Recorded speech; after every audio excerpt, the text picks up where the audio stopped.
Hi, Balli. Welcome to 11 Hi, Questions. thank you for having me. I want to start by asking, do you prefer cha or coffee? Oh, cha. Always. Kind of Yeah, knew it. yeah, I know that's a no-brainer.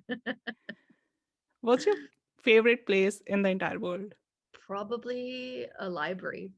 I I don't know like if there's that. a specific library, yeah, but just I'm lucky. I live in a country that has a really excellent public library system. So every time I walk into the library, it feels like I'm coming home. What's something that you are most proud of in your life? I think just saying yes to lots of things that scared me, and kind of pushing myself out of my comfort zone quite a bit, and doing things that were hard, that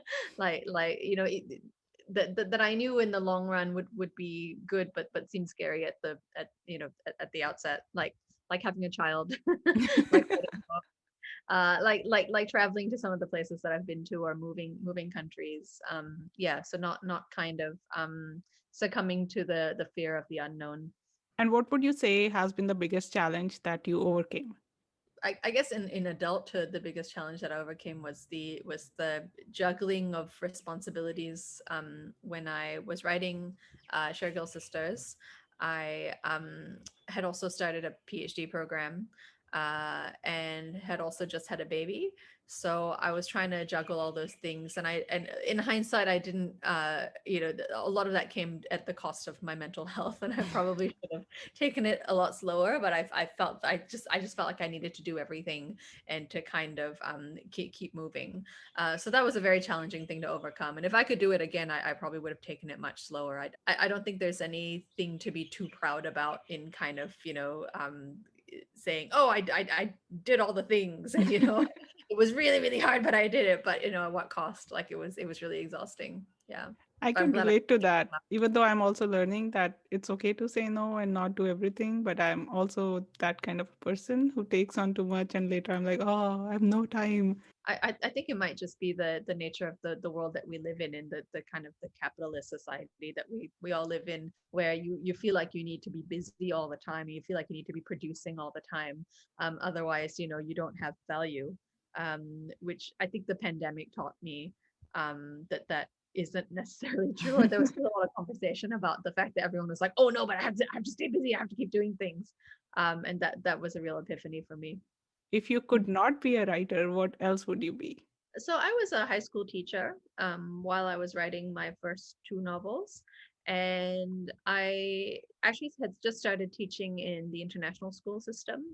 So I moved to Turkey, around the time when I was completing Erotic Stories for Punjabi Widows. So after that, after I signed that book contract with HarperCollins, then I needed to leave teaching to be able to write the follow-up book.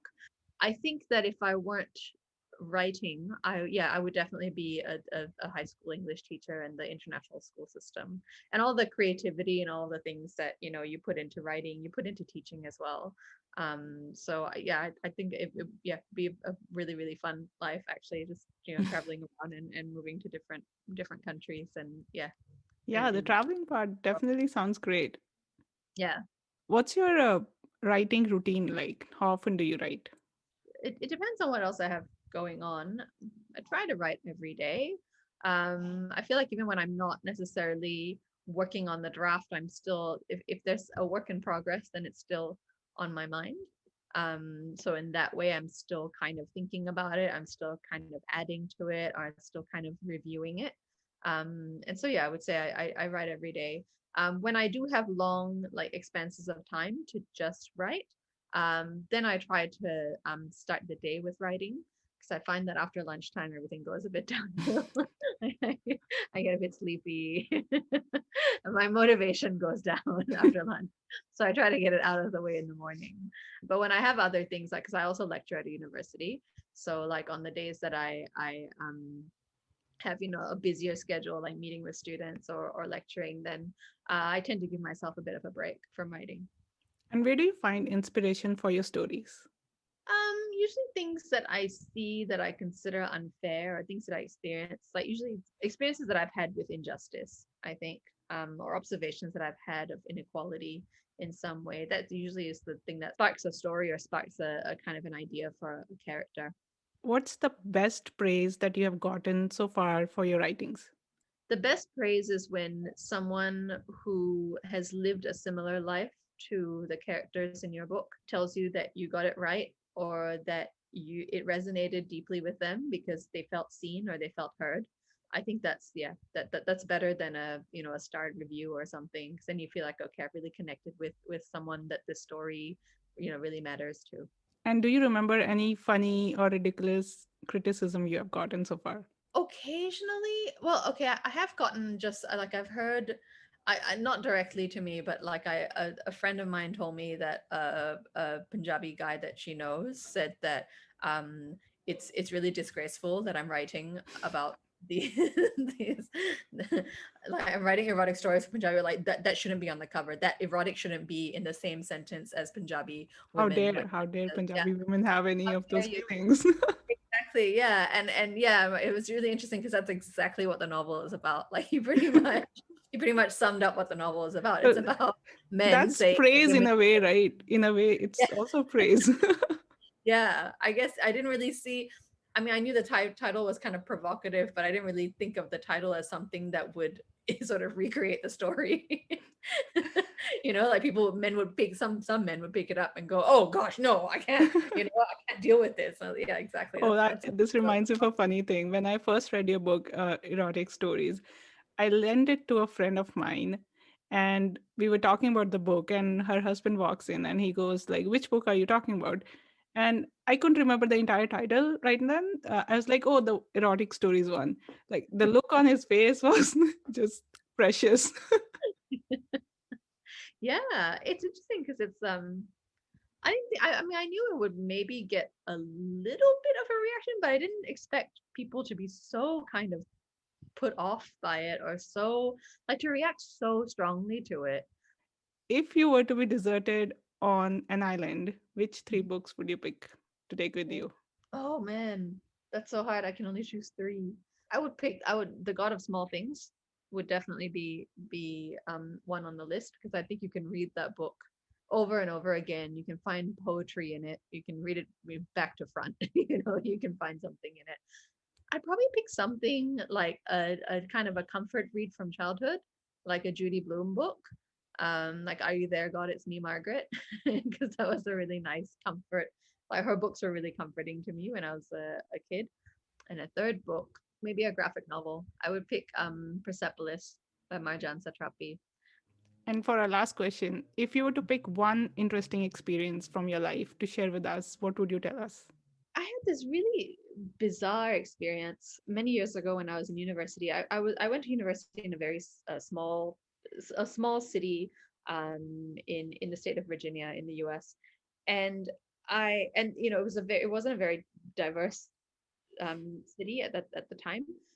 And I used to go to this bookstore cafe, and I ran into this woman there, or this woman approached me rather, and said, and she kind of immediately knew, like she was Indonesian, and she immediately knew that I was from out of town and that I was also Southeast Asian. Like she kind of picked it, and we sort of started chatting with each other. It was a small city, so I guess it was expected that we kind of bumped into each other two or three more times in that bookstore cafe. But then we also ran into each other like once outside of that, and that was a little bit weird as well. Like that was different. And I remember like every time we saw each other, it was kind of like, oh hey, you again. Oh, oh, I'm so lucky I'm meeting you again. And it was kind of a funny thing. A couple of years later, I left the US already, and then I came back to the US for a friend's wedding, and I was in an entire different state, in an entirely different city, and I was waiting for a bus, and this was like quite far from that original place. I was waiting for a bus, and I heard this like wild cackling laughter. And I was like, what is going on? And I turned around and I saw that woman. She just started approaching me like, oh my God, you're here too. And it was just the most bizarre thing. There was no reason that the two of us kept kind of coincidentally bumping into each other and meeting each other. I mean, in a small city, like that was one thing that was already kind of weirdly coincidental, but in all of the United States, somehow we both found each other again. But like it's not like it was not like we were long lost lovers. It's not like we were very good friends. I don't actually remember much about her. I'm sure she was lovely, but it wasn't like we had this instant connection. The thing that connected us was that we couldn't shake each other for some reason. And I think about that quite a bit when I think about coincidences, or the ways that people connect to each other in writing. Sometimes you read something and you think about, or you're writing something, you're thinking about, how do I make these two people meet in a way that's not going to be too convenient? And you think about real life, and actually things like that happen all the time, and you can't explain them, and they're not particularly magical. Like, it's not like we became the best of friends. It's just we just Yeah. kept being, oh, you again. Okay. To me, this sounds like a plot line of a horror mystery movie in some Yeah, ways. except it wasn't even that. Like, it wasn't like she was creepy. It wasn't like, like some major things happened in my life, because like the only thing was that we just kept running into each other, and Yeah, it was but really weird. I think And you then we could develop the story though. Like just start with yeah, that and yeah, yeah. No, some if I wrote a narrative about it, stalker it'll be kind of stuff in fine. there. Yeah, and it felt a bit stalkerish, but of course it wasn't, because she was as surprised to see me as I was to see her. I mean, it was very, very bizarre. Yeah, I agree. But I would watch that show for sure. Okay. I'll pitch it. Well, thank you, Balli, for answering my 11 questions.